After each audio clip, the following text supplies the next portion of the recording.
Okay, Zoom lady says we're recording, so here we go.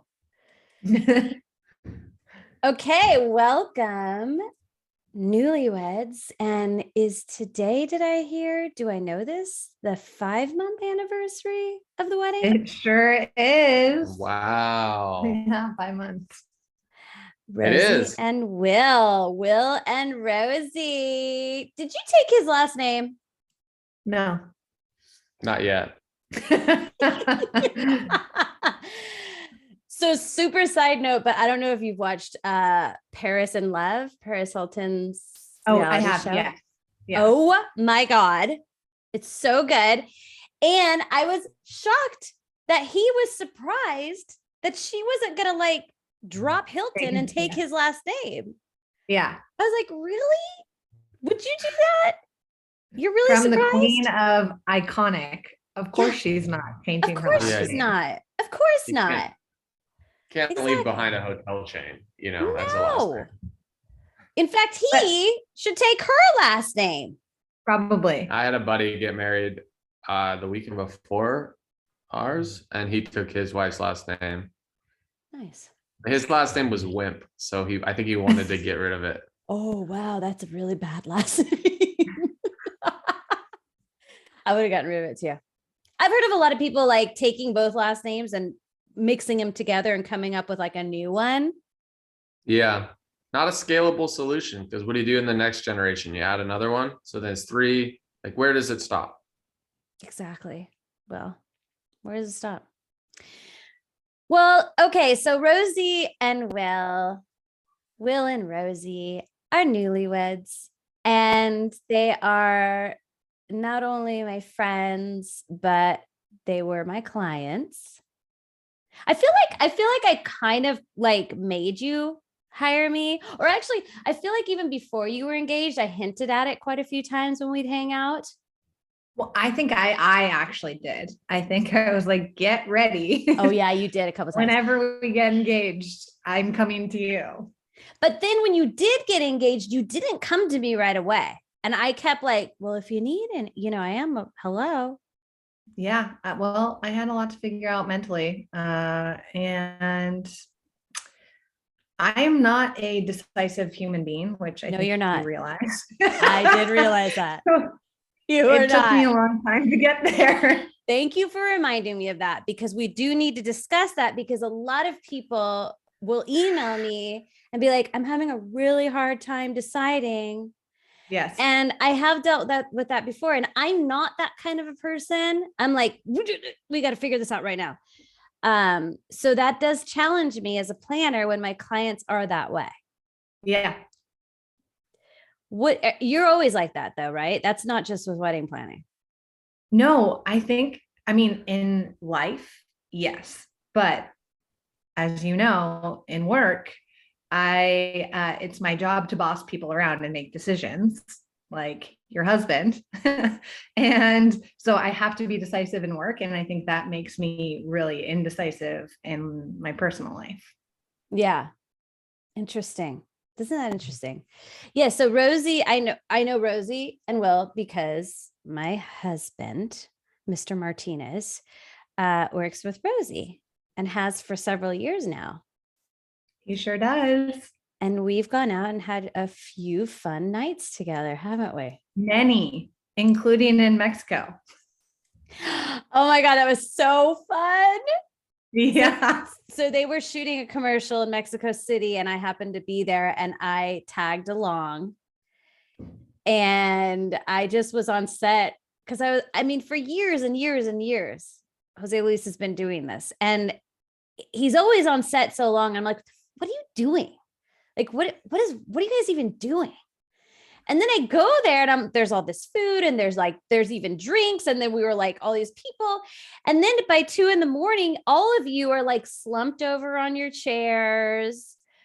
You've looked at your phone for probably 8 hours straight on Instagram, on every app possible, texting, everything, waiting for the director to say, okay, take a look. What do you think? Yep. And that's what you're doing. Yes, that's crazy. What we're doing. Yeah. You definitely had the most fun on set of anyone I've ever met. on set. I had a lot of fun. I was like, cool, I'm not working.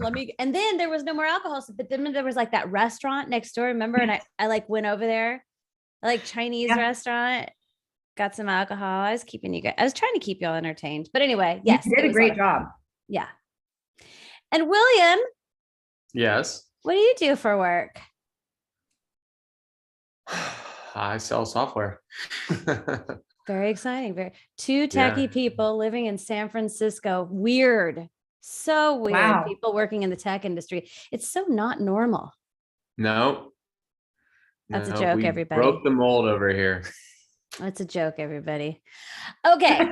So let's get off of boring work talk and let's talk weddings. So this is a real wedding retrospective. This is an episode that we have usually once a month with a real couple. Often they're listeners, but you two are were my clients, and I was at your wedding. And this was really fun for me because not only was I the wedding planner, well, I did kind of month of partial for you. Yeah. But I was a guest. So I got to sit at a guest table, which was really kind of cool. It was so fun. It was great. I wouldn't have known the difference. Good. I didn't sit much. I actually got up a lot. I told Jose Luis to be very patient with me. I'm like, listen, I'm going to be up a lot. So just talk to people at the table. You both were married on what day? October 9th. Yeah. 5 months ago, as we discussed. Yeah. 2021. Well, somebody could be listening to this in the future. Your children could be listening to this someday. You know? That's a fascinating thought. Yeah. Yeah. We better give them good info. We gotta give them good info. Exactly. So how long were you planning the wedding? When did you get engaged? We got engaged in late May of 2020. Yes. And so I think we really started planning maybe like 10 months out. Yeah. Yeah. Right. A year out, probably. It took a while before you started actually planning. Well, okay. And so where was the wedding? The wedding was at a family friend's house in my hometown. And I had known forever that I wanted to get married there, like since I was like 15 years old. So that was the plan immediately. And so really we picked a date based off of the few weekends that they were around and that we could do it at their property, and then kind of matched that with some vendor availabilities, and voila. Yeah. And I want to get to the point, or I want to softly lead into by saying your sister, I remember when I first met you, or maybe a couple of times we'd hung out, you told me, oh, my sister listens to your podcast. Yes. Because your sister was getting married around the time that we all met. That's right. Yeah. My sister was an avid listener, as was I. She was like really like every episode went way back into the archives listener. And yeah, she listened to your podcast. She did a DIY wedding, no coordinator, no planner, nothing. Yeah. Yeah. And I think when I think about how, like, when you got engaged, you didn't start planning right away, might have had something to do with the fact that you knew where you wanted to get married. Like that wasn't even a question. You weren't going to be looking for a venue. That's right. Yeah. I think that's exactly right. I mean, it was the middle of COVID, right? So trying to figure out, like, May 2020, like, was obviously kind of like, well, what's going to happen here? You know, that's when everyone else's weddings were getting canceled. Like, if you remember, like the people who had summer 2020 weddings, you probably know better than anyone. They were all getting moved. So there was no rush. Plus, we had no venue competition. Like, you know, there was really no reason to like start freaking out for us. But I think that's abnormal. Yeah. And the other thing is, because your sister had gotten married not too long before you, and you loved all of everything that she did and like all of her vendors, you kind of already knew who you wanted to hire. That's right. Yes. I basically wanted to replicate her wedding, but with a different look and feel. Mm-hmm. Mm-hmm. And your brother was also planning his wedding Yeah, at both that of them, right? time. Actually, at that time. Well, my sister Tenley had gotten married in September of 2019, so right before COVID. And my brother Ryan got married in August of 2021. So they were also planning a wedding at the same time, but they really expedited their wedding planning. Yeah. So they did it, I think, in like 3 months. My they brother both also got did. married. Yeah. Yes, that's right. Yeah. Yeah. Yeah. My brother got married. There was a lot of wedding planning happening across our family. Right. And then I also remember you telling me, because I mean, you guys are in your 30s, right? Yeah. Yeah. So like that happens. Like there's this rush when everybody all gets married at the same time. And I remember you also telling me that you were going to a ton of weddings last year. Yes. I think we had like 8 or 9 weddings Maybe 9, last including our year. own. Yeah. There was a big rush for a minute in 21 after, COVID eased up a bit, where everybody just like fit their weddings in. And you all were a part of that. We were. Yeah. We luckily never had to reschedule. So, but yeah, I think maybe 4 or 5 of the weddings that we went to last year were originally supposed to be 2020 weddings, but they all, half of them got pushed back. So yeah. And I know that at one point too, during the planning process, we were a little bit like, "Ooh, is this going to happen?" And talk to me. So how many guests did you invite and how many were in attendance? Oof, good question. I think we ended up inviting maybe like 95 people. And I believe maybe 90. And then I believe we ended up with like 75 people in attendance. Okay.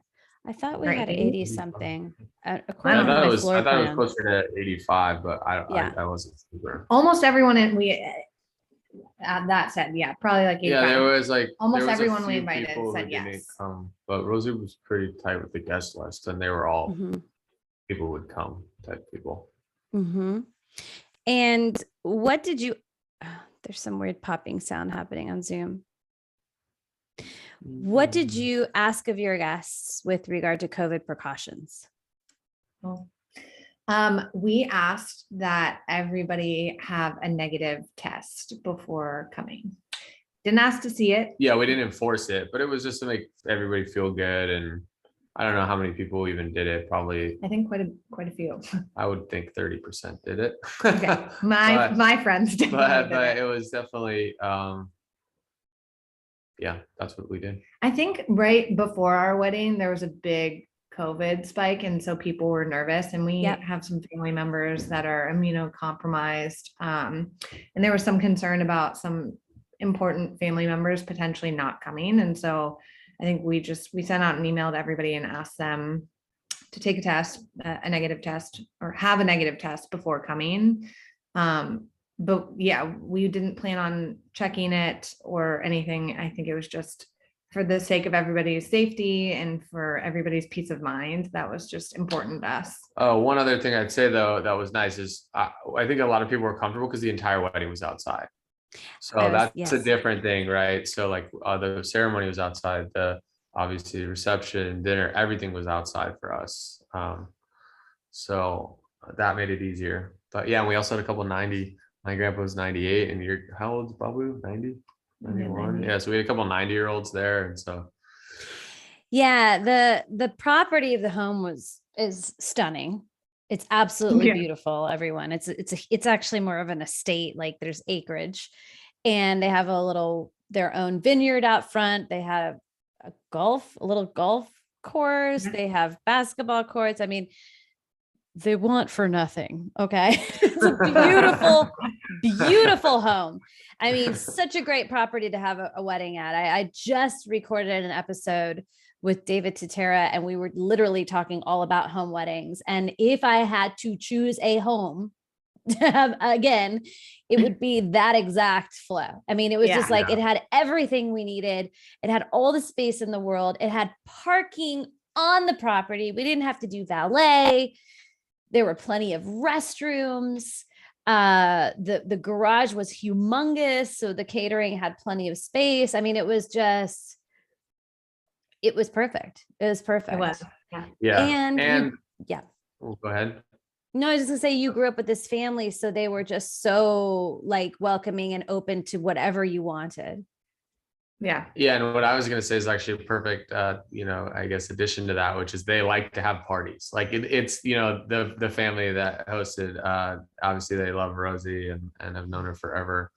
She's kind of part of their family in some ways, but they also have a lot of parties. So it wasn't like, they weren't super uptight about it. They kind of enjoyed it as much as anyone. Yeah. Yeah. That house is awesome. So sorry, I'm looking at my notes here. So I want to talk about what went wrong in your opinion, if anything. I'm not necessarily talking about the wedding day itself, but maybe during the planning process. Were there any hiccups that you think people could learn from or that you would do differently? Yes. Oh man, so many things. In regards to planning, you're very acutely aware of what happened, but teeing this up, my sister obviously worked with some pretty incredible vendors, and we had such an incredible experience at her wedding.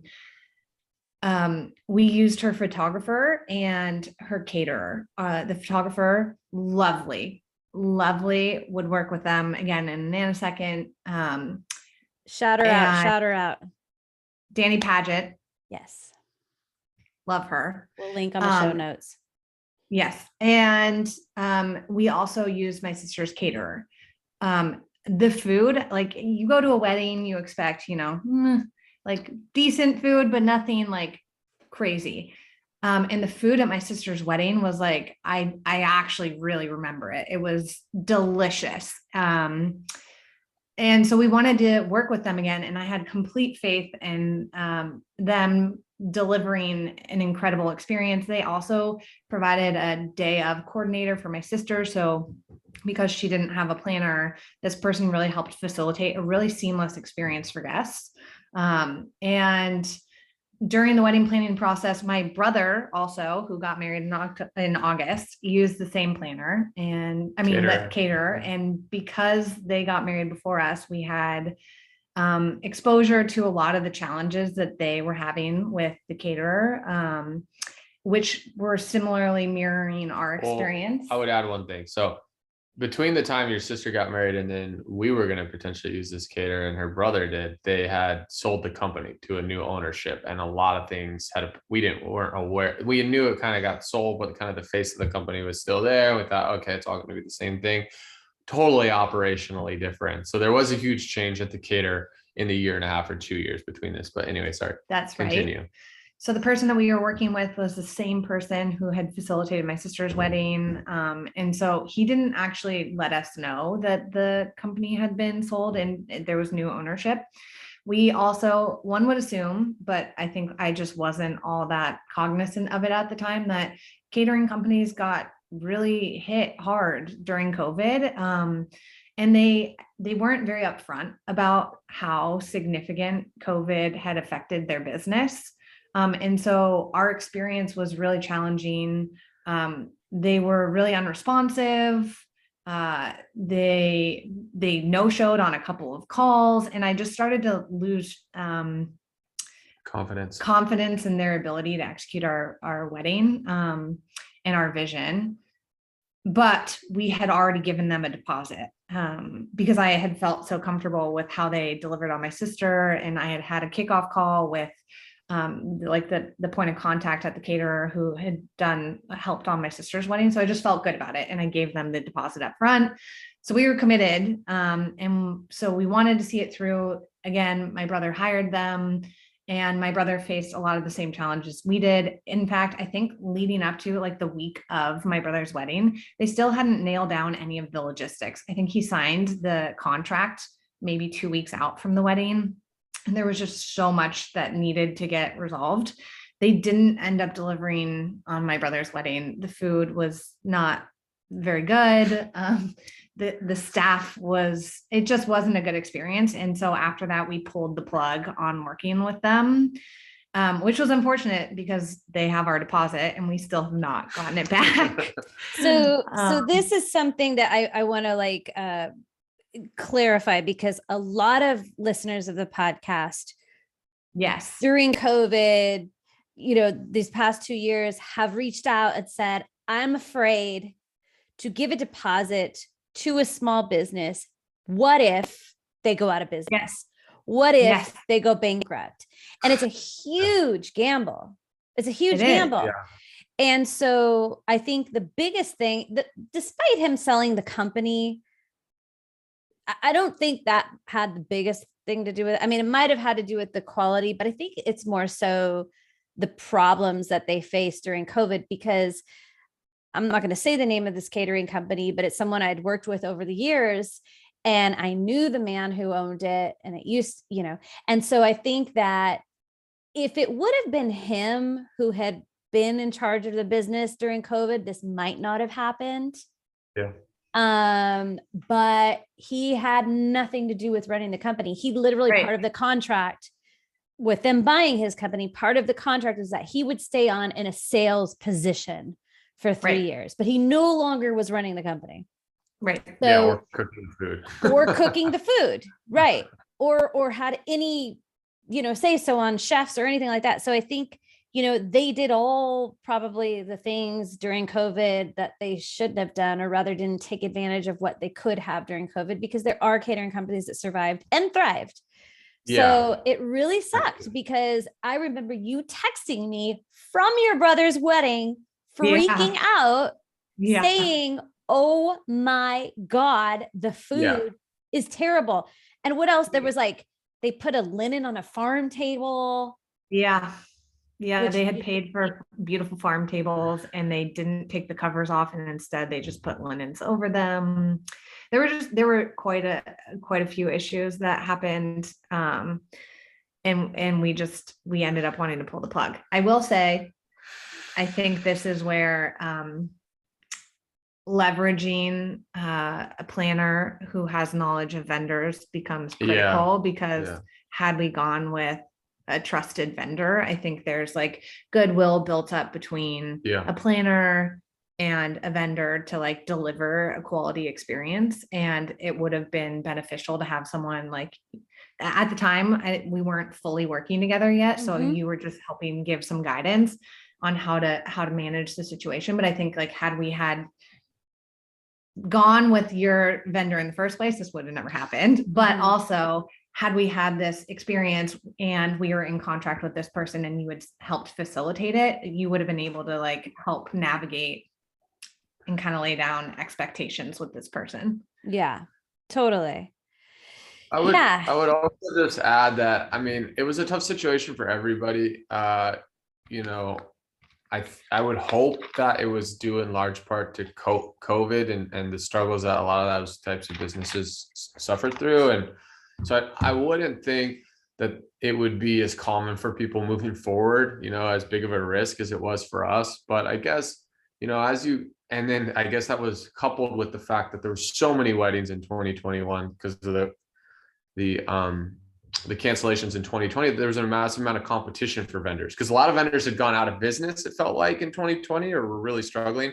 And then the ones that were still there were extremely, in high demand for 2021 as everybody moved. So there was this pressure to lock stuff in really quickly too. I recall, I mean, I wasn't as involved as, Rosie and you were, but I remember just kind of from the periphery seeing there's this huge amount of pressure, which I assume there is to some extent all the time. Right now, especially. But I imagine, what's that? Right now, especially in 22, crazy. Yeah. So I guess my thoughts in retrospect would be, one, while you probably feel that pressure, it's important to do your due diligence, right? And when you feel a lot of pressure, you're going to want to make a decision and think the pressure's gone, but it's actually going to create a lot more problems in the long run if you don't make the right decision. So even if you want to check that box off, especially with a caterer, there's Michelle, you can list them up way better than I could, but there's 5, 4, maybe 3, 4 vendors that really, really matter. And the caterer is definitely one of them. So don't rush that decision. Make the right one, do your due diligence, work with people, but obviously you need to move quickly to lock in the things you want, but don't move too quickly. And then the other thing I would say is hopefully some of the problems that we face just because of the 2020, 21 stuff wouldn't be as, as much of a fear or risk moving forward. Yeah.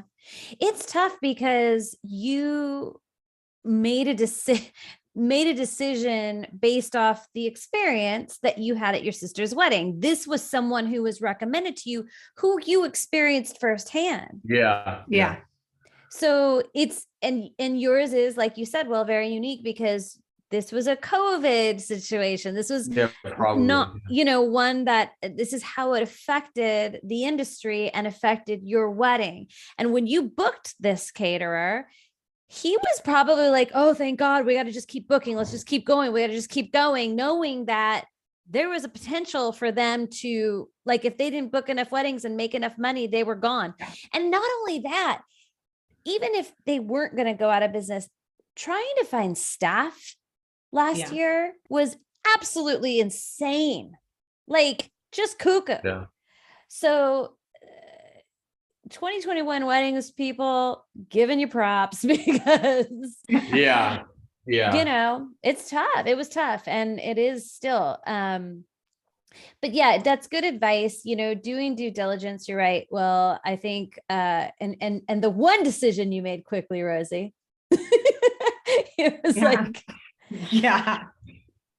but it's also good advice to work with a planner because we know some people and we know a thing or two. Yeah. I mean, that's another good, just like philosophical thing, right? So like a lot of these vendors with your wedding, they're mostly all going to try to do a good job because they're all good people, right? But without having like this longer term relationship that the planner provides, it is very transactional, right? Mm-hmm. Like if you don't have like a planner, this isn't like a plug for planners or anything, but if you just think about it, right? These planners have the longer term relationships with these vendors. So they have to kind of do right by each other to make sure that they're going to continue those relationships.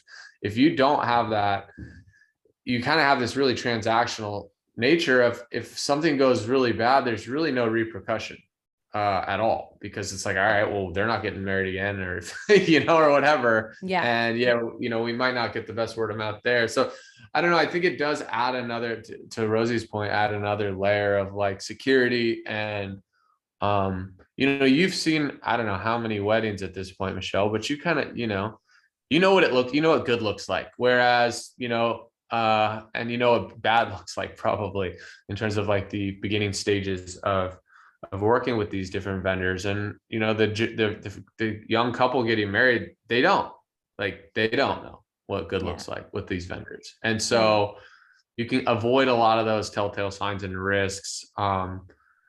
Even if you think the planner is going to be great because you had it at a wedding 2.5 years ago, like we did, and we're like, oh, this is going to be great. It's the same group. But a lot changes in 2.5 years, and you got to look through that process. Yeah. But regardless, we're able to find another caterer. Save the day. Michelle saved the day, and we got a new caterer. Literally, I think we signed a contract like a week later. Well, I think we did. No, it was longer. No, you did the tasting. Didn't we do it after we signed the contract? So that's a whole thing. Tastings and caterers. A lot of people feel like they're going to do a tasting before they sign a contract, and you certainly can. It doesn't always work out that way.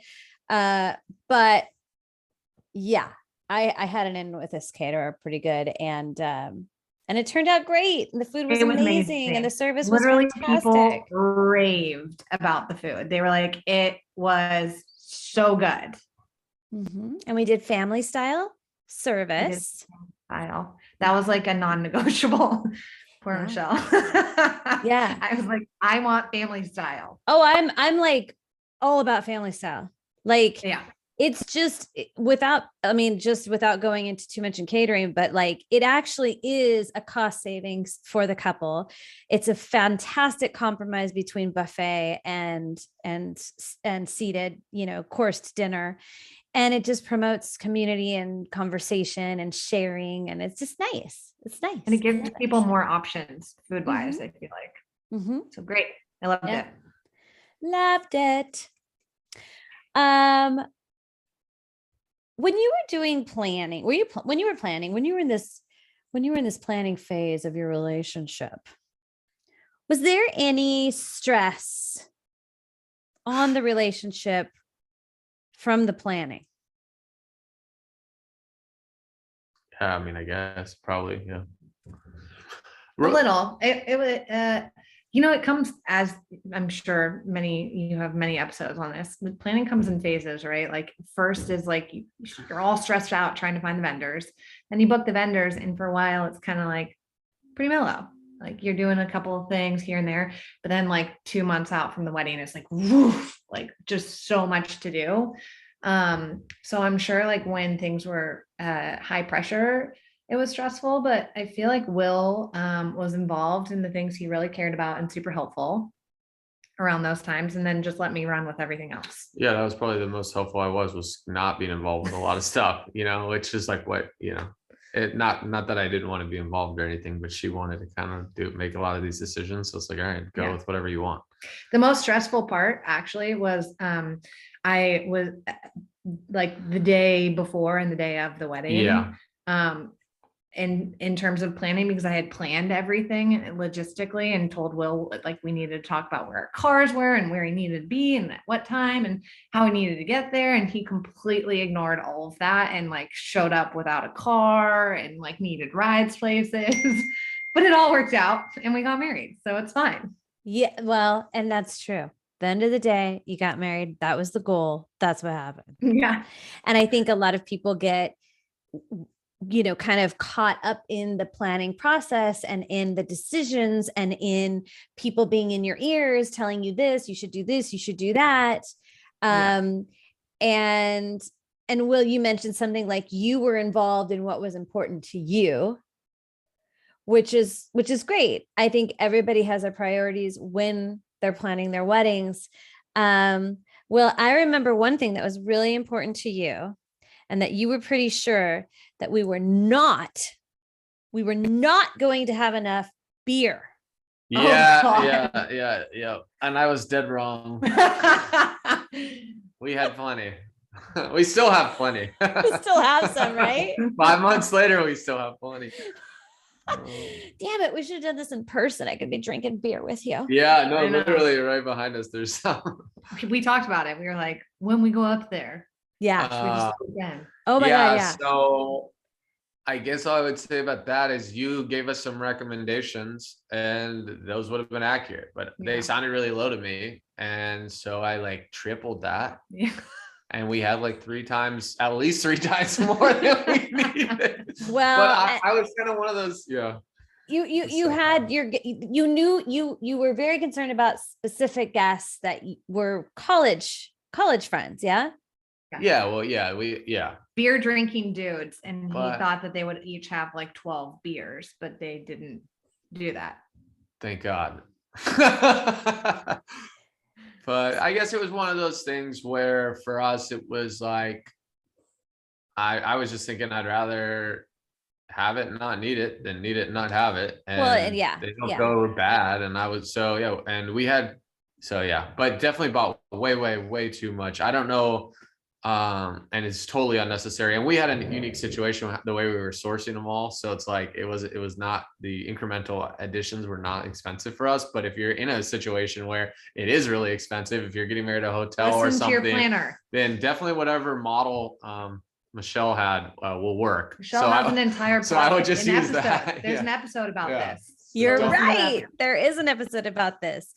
So Rosie and Will went the route that they purchased their own alcohol. As many couples do, you have the option of purchasing it through the caterer and have them deal with all the, how much to buy and what to bring, yada, yada, yada. Or some couples choose to purchase it themselves because of cost savings. In your case, I think it was your aunt, Rosie, who's in the industry, wine, right? Uh-huh. So you had a really great deal. Yeah. Well, and we had the caterer make the cocktails, right? We batch cocktails. We did two batch cocktails. Yeah. And my brother-in-law is the GM of a restaurant. So he helped us with get beer and some additional hard alcohol.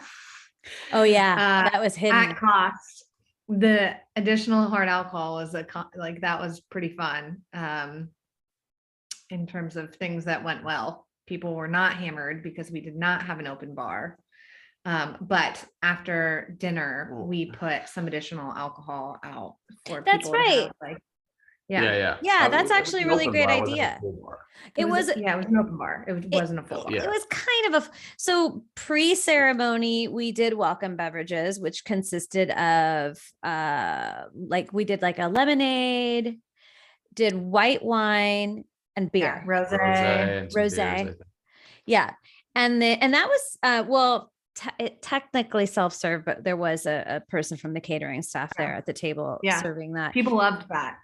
Yeah, loved it because we started a little late too with the ceremony, didn't we? Yeah, I feel like it happens. That was actually one of the things I did put my foot down on, was having beverages available before the ceremony, because I had just been to a few weddings and it looked like it wasn't going to happen, and I remember just sitting there like, I wish they were giving us beers. Yeah. And you also put your foot down that you did not want the beer served in glasses. You wanted people to drink out of the bottle. Yeah. Did I say that? Yeah. Oh yeah. Because a couple of times I was like, well, and you're like, no. I want them drinking it out of the bottle. And I was like, okay, we'll just make sure that Well, I don't remember that, but it definitely sounds like something I would say. Rosie, am I right? Yeah. Well, I'm sure I did. Yeah. We had a discussion and an email about it. I remember this. And it worked fine. We had a little galvanized tub and like people threw their bottle caps in there. It was cute. And then after the ceremony, during cocktail reception, the bar was beer, wine, and your two batched cocktails, or people know there's a signature drinks. One was a tequila base, and the other one was a whiskey? A black Manhattan. Black Manhattan, yeah, yes. It was bourbon. It was delicious. People loved it. Yeah, people loved them. I loved it. I loved tequila drink. The tequila fix was great. So good. And then you said, okay, we are going to buy hard alcohol, but we really don't want to advertise that we have it. So let's wait until after dinner to put it out. Yeah. Because some of Will's friends can be irresponsible. And so we were like, let's pace that. But we also, the reason why we did hard alcohol was mainly because we had a lot of like our family friends there, and they like to drink vodka or bourbon on the rocks. So we were like, oh, an after dinner drink would be fun. And people loved it. Yeah, it worked out perfect for us. Yes. One way to do it. I certainly don't think it's the only way to do it, but it worked. But I think it's a really great tip for people. It's because it is also, and it wasn't the main reason behind the reason that you did this, but it is a good cost savings and have a nice compromise. And people aren't totally friggin' hammered before dinner. Yeah, you kind of take that out of their hands, really, right? Yeah. Like they'll do it regardless, but at least we like kind of like slowed it. Yeah, I thought that was great. Yeah, we got some really nice stuff to drink that you would drink neat or on the rocks. So it was like, it was good. Yeah. And you did have favors, and they were matches.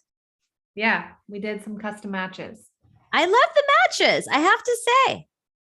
I thought they were nearby. I like matches. I feel like those are things people keep around. Well, actually, talking about one stressor of things we did argue about, that was one of the things Will was supposed to do and didn't do. And so like 3 weeks out from the wedding, I ordered them, and they maybe weren't as nice as we would have wanted, but people liked them and they did the job.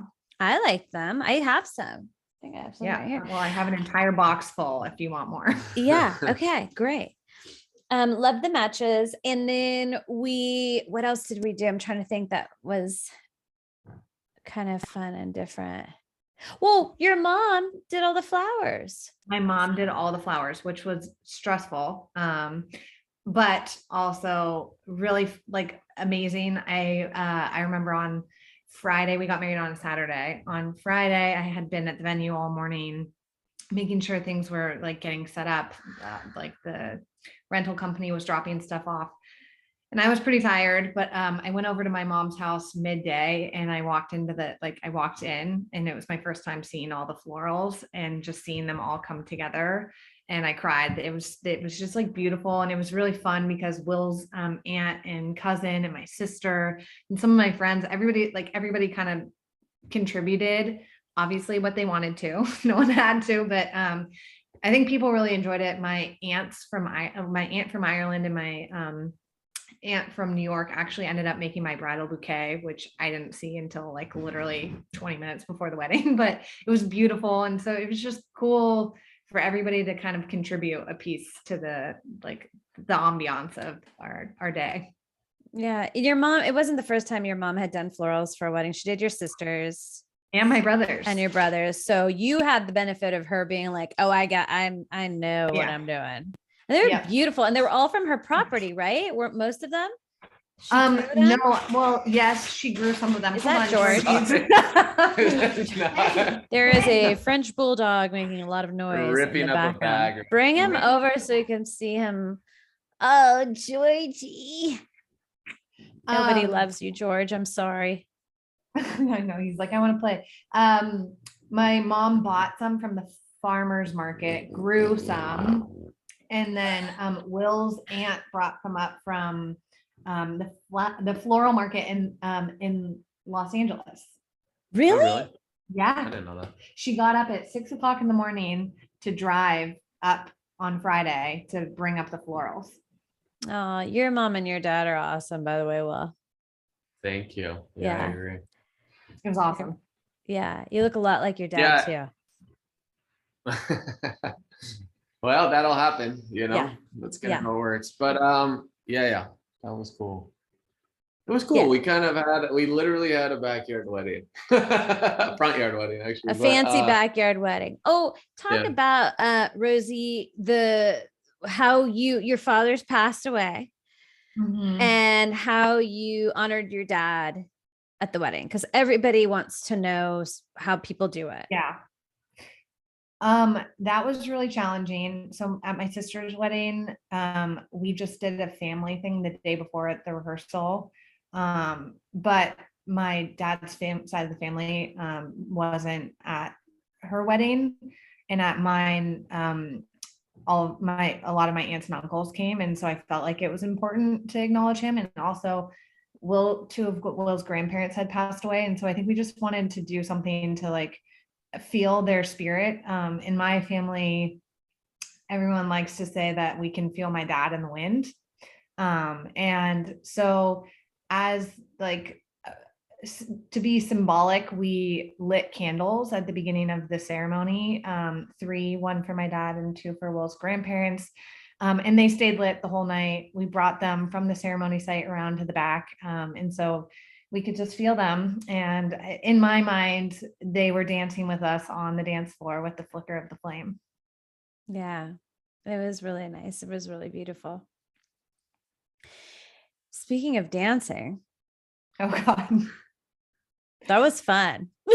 Yeah. The band, you had a band.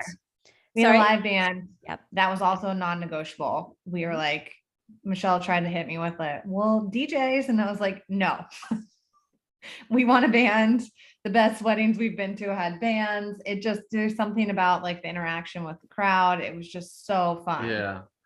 I think it adds some cost, but it's totally worth it. Like the after dinner situation is so nice with the band. All the oldsters get going for a band. They don't get going for a DJ the same way. You're not the ones you want going for the most part. But I mean, I know it's not the situation for everyone, but that was definitely something that was important to us, and that was a lot of fun. It was a lot of fun, and you had a whole range of ages, I should say, at the wedding, like from 20 somethings all the way to your 90 something. 99 now. Yeah. So a band was great because they played classics and new stuff, and they knew how to read the crowd. And that band was Vibe Society, and they're fabulous. The band, they were awesome. Great job. They actually played during the ceremony or the walk. I don't know. Yeah, what you guys call it. But right. So you 3 of them came and did the acoustic. They did, what did we do? Guitar? No, it wasn't acoustic. Piano actually. bass. Yeah. Piano bass, guitar. Yeah, a trio for the ceremony, and then the full band for cocktails. You did do a I had a playlist. I had a playlist. Yeah. And for dinner, we did a playlist for cocktails and dinner, which I just made on Spotify. That took a while. I think I was like curating that for like a year. Were you? Yeah. And we played it through the band's sound system. They were cool with that. They're Yeah. like, yeah, plug it in, all good. It's going to be set up anyway. Let's do it. Yeah, and the wedding was like relatively contained in one area once Mhm. after the ceremony, so the sound system just was perfect for where we were. Oh, going back to things we should have done differently.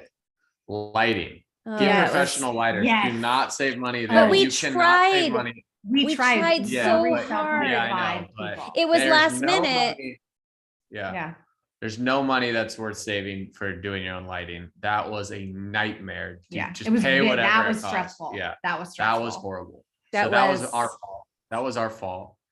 And honestly, buying your own lights is so expensive It is anyway. Like there's expensive. no savings. Like I can't imagine.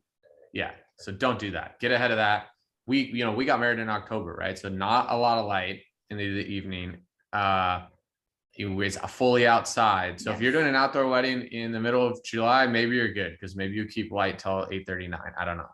But if it's later in the year and you need lighting, you gotta have pros. This was definitely something I thought about because our first dance, like it was dark, like Pitch in a dark, lot of yeah, the it was dark, videos yeah. and stuff like that, you can't really Yeah. see that much.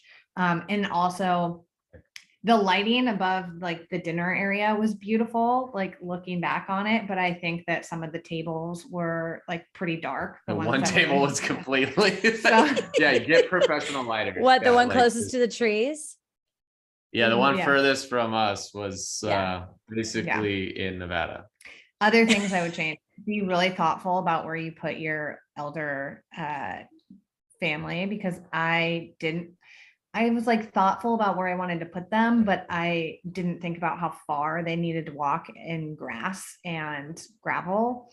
And I think that was kind of difficult. So had I had more, Didn't your Had I thought grandfather, somebody fell? Wasn't it your my grandfather? grandpa, I didn't know that, but Yeah. yeah, I found out later that he fell, Yeah, Over he was backwards okay. in the chair. Yeah, he Yeah. did. Yeah. but he was okay. He was fine, but I mean, I was called over and I was like, oh my, but he was fine. He was a little confused, but he was okay. I would have been confused too if I fell backwards I in my would chair. say, yeah, I know. Yeah. And- Honestly, the thing that keeps me up at night that I would change, there are a couple, but like the biggest one is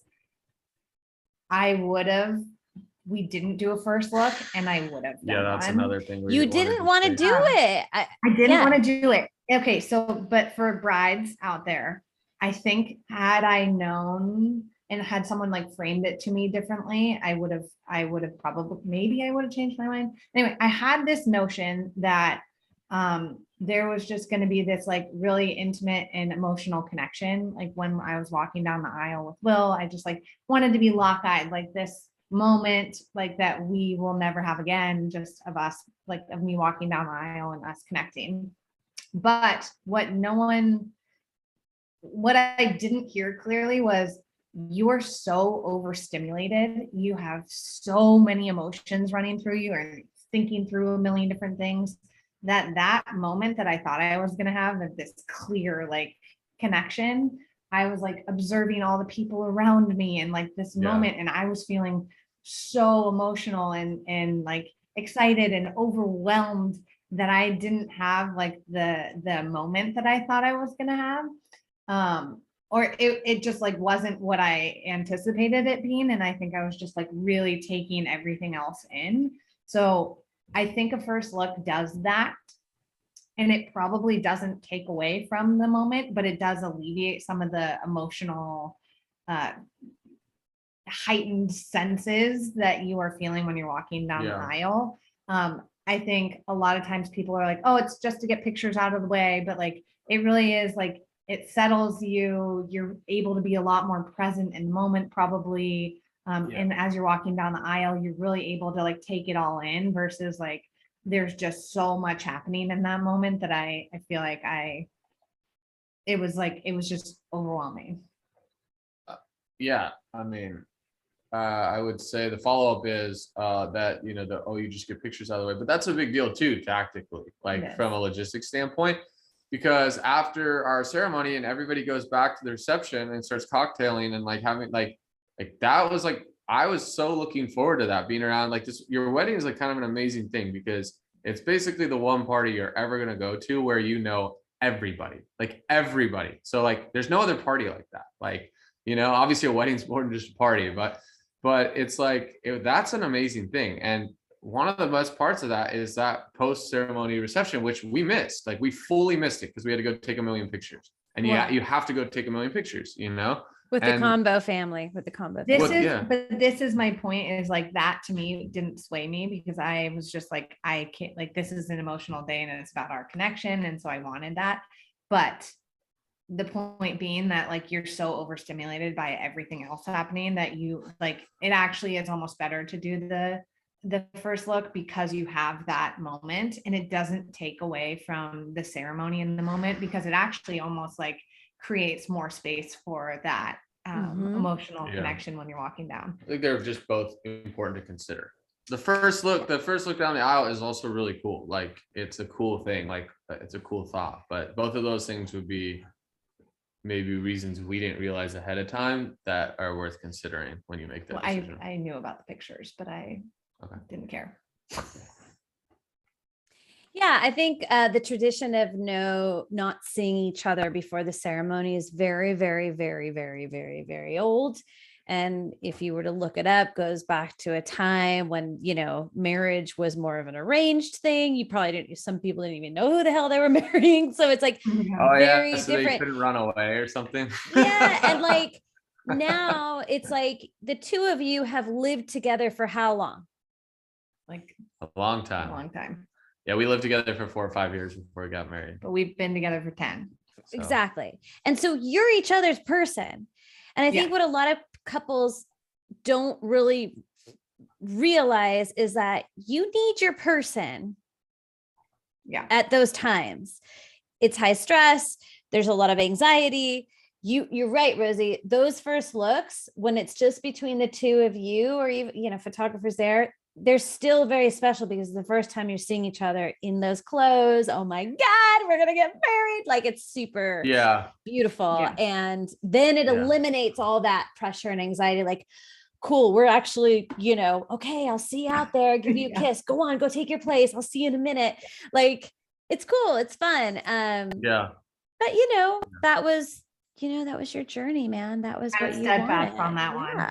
Yeah. But I would definitely tell people to like think hard on that one. We both wanted to do the non-first look, but in retrospect, we both would have done it probably. Done it differently. It wasn't like you guys didn't see each other that day either. You did tell everyone what you did that morning, by the way. I was like, oh my God, I can't believe we did this. I was hanging lights. I was hanging lights for 6 hours. The morning of the wedding. Oh yeah, that was the day before. The morning of the wedding, we did a 5K run, a fun run, with a bunch of our friends and family, which was it was really fun.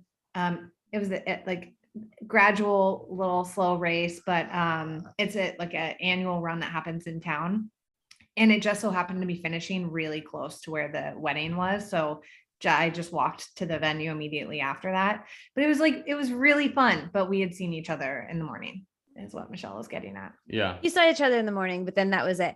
And Will went off to do the things he was supposed to do, which weren't exactly the way Rosie asked him to do it, but he did do some of the things. Yeah. Like that chair. You wanted balloons, or you wanted mine just something I had chores to do that morning. Which also chores. In retrospect, I really wish I didn't have to have done. Like that's not a fun day to be doing prep work. Like I agree. And I told him to do them early, but he didn't. If you have those, just get them out of the way. Before that, it's. Then I ended up getting rushed to get to the. I mean, you don't want to be doing that stuff. The run was really fun, but get your chores out of the way for sure. Get your chores. Do your chores. Get your chores out of the way before you do your run. Yeah, before your wedding. So I think overall, like, It was an awesome wedding, and It was awesome. it was not without its challenges. That's right. A big, huge one, which was out of your control, which how could you have foreseen it with this, the caterer? It was a huge one though. And that did stress you out. And I want to ask you, have you gotten the money back yet? No, we emailed them maybe like 2 or 3 weeks ago, and they said that they still are not in a position of paying us back. Anyway, no, we didn't get it. It's not the end of the world. Not ideal at all, but I mean, I have hope. I have no they'll pay us hope. back. but I do. But I mean, it was good. Everything, I would say, we kind of talked about a few things we would do differently, but overall, everything I thought from my perspective was like a 10 out of 10. Like, so these are just kind of minor things. The caterer thing was big in that we lost a big deposit, but that was like the only thing that went majorly wrong. And that's just like, it's money. Like we ended up having a wonderful caterer that like everybody loved. And so yeah, if we spent a couple extra bucks in the wrong place, or then that's not the end of the world. So we should shout out your wonderful caterer, Culinary Eye Catering in Oakland. They were amazing. The food was so good. And the cocktails were really phenomenal. Good. Everything was really good. They made us feel so good about the entire process. Yeah, that's like where, having seen it done the second time, like, okay, that's what good looks like, right? And that, so like going through the whole process leading up is like, okay, this is gonna probably work out really well, and then it did. And they did a great job. Okay, 2 more really practical things for brides. Yes. One, I like after the wedding, like the next day, actually for days, I couldn't sleep because I was just thinking about all the things that I would have done differently and easy things that they can solve for. One, I refused to do a second dress or like have any sort of outfit change. Like, you pay so much money and it's like, this dress is so beautiful and I don't want to change. I spilled on myself. You did? I don't remember this. Remember I changed into like the long sleeve shirt. I spilled an espresso martini down the front of my dress. Oh shit. That's right. They were making those in the house. That's right. Yeah. That dress fit you. Oh my, wait till you all see the photos. That dress was insane on you. It looks so good. So of course I didn't want to take it off or have like an outfit change. But because I spilled on myself, I wish I had been prepared with like any sort of, even if it was a sundress, something. I also kept stepping in on the bustle of my dress. My shoe kept getting stuck. So it just would have been. I remember that.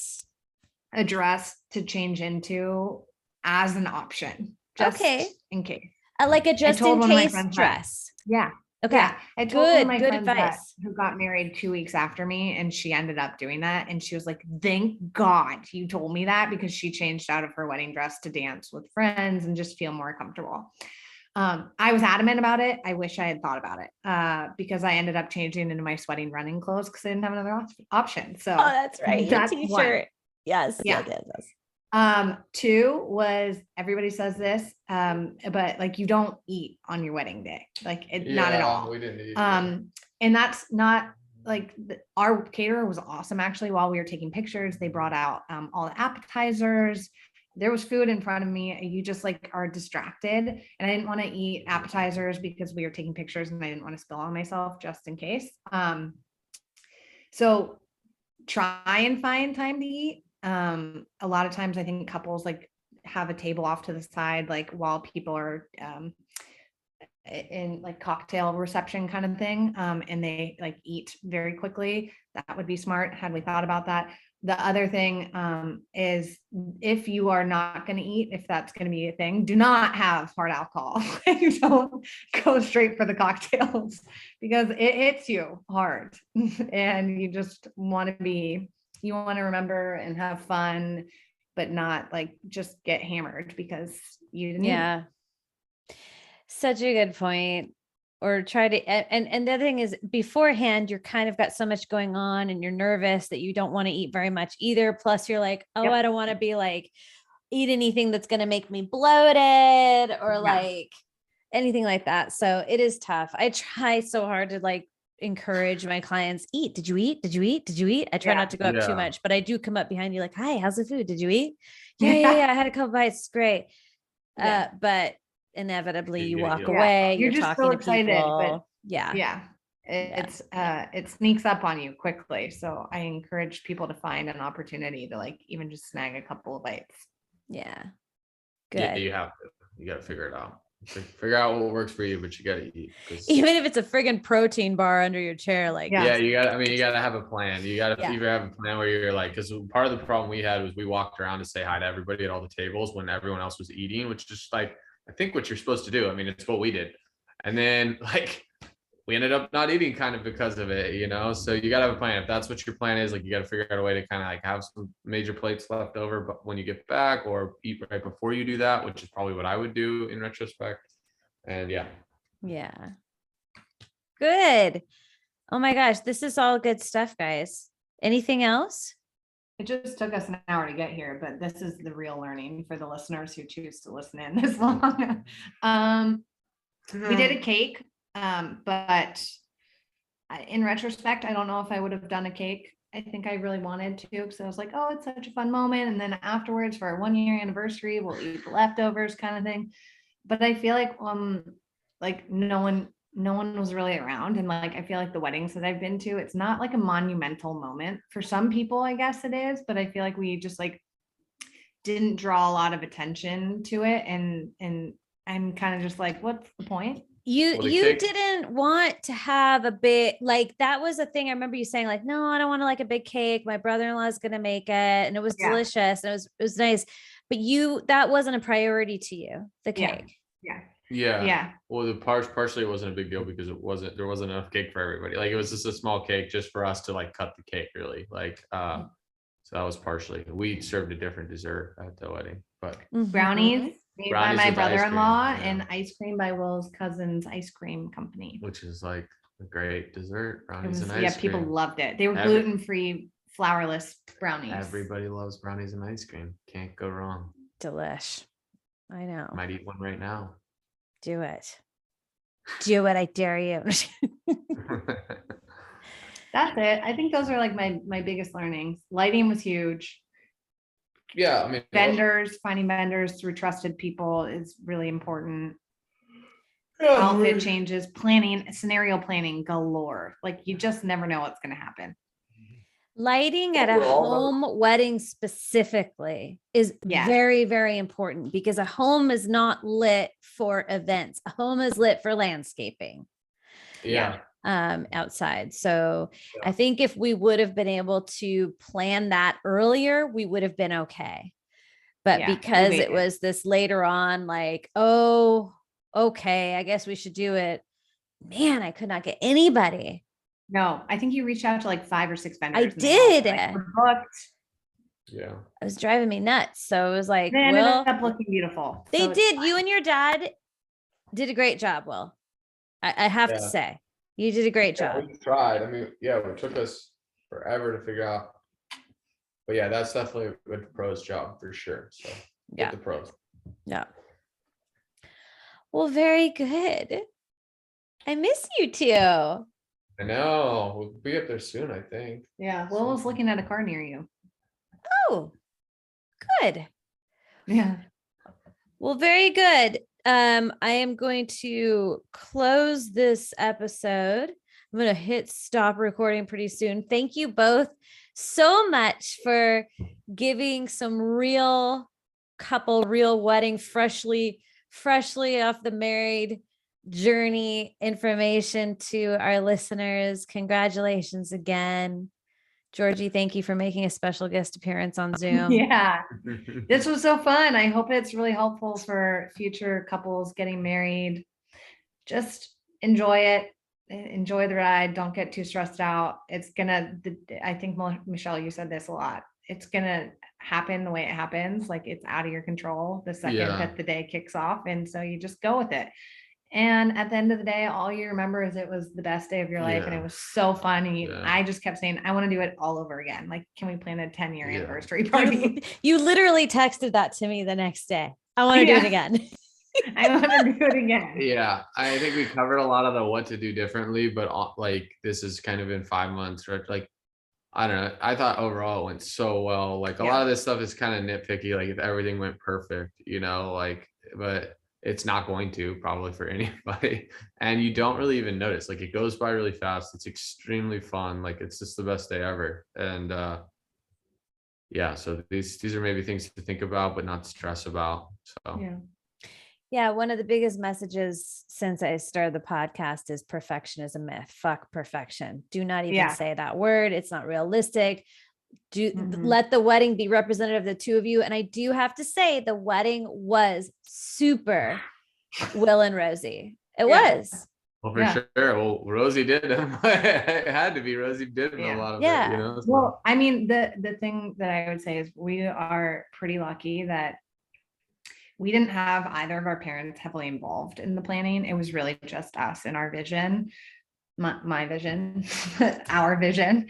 And I think that can be really complicated for a lot of people when in-laws or family or whoever get involved and like have a stake in how the wedding comes to life. And I think we just drew a pretty stern line of like, this is our wedding and we're doing it our way. So you did. I saw you, Friday when I was at the house and we were setting up or at the rehearsal, you were like very decisive at that time in front of people, like, nope, this is the way that I want it. And everybody's like, okay, cool.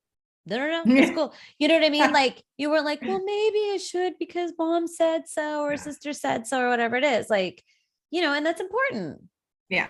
So we were pretty lucky. But and then it was like, the wedding was our wedding and it was very us. Communal, fun.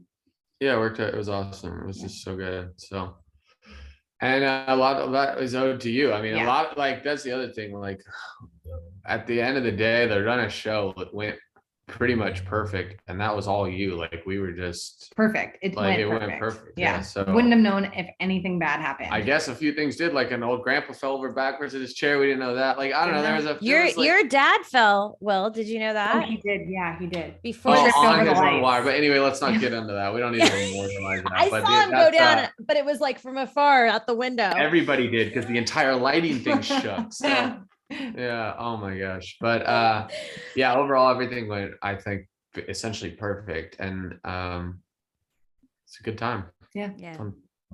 Very good. Thank you too. Thank you. Thanks for having us. Thank you for everything. Thank you for having us. Thank you for helping us. This podcast is phenomenal and it was invaluable when I was planning and just helping me learn things, and also like just helping me feel more secure in the decisions I was making. So I hope this can be helpful for other people. It will. Thank you. And you're welcome. And I did not pay her to say that, I swear.